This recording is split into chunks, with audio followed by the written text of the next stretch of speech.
Hi guys, this is a Samsung 40-inch TV, LCD TV.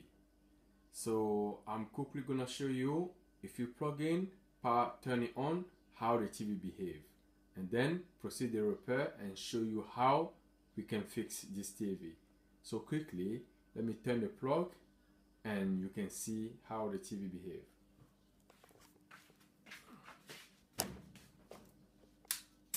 I turn the switch on and automatically you can observe.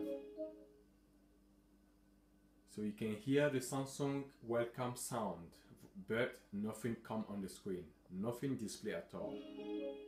You see, again, that's just keep looping.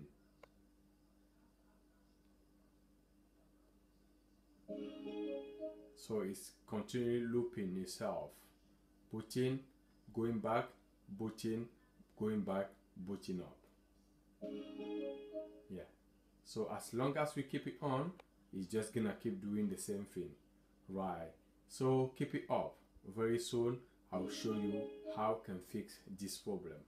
All right, this is just part 1, so catch you later. Thank you. What I'm gonna do next, I will switch it off and then dismantle it and then go on a power board and check, see what I can spot and possibly how I can repair it. Thank you for following me. See you in the part B. Thank you so much. Bye bye.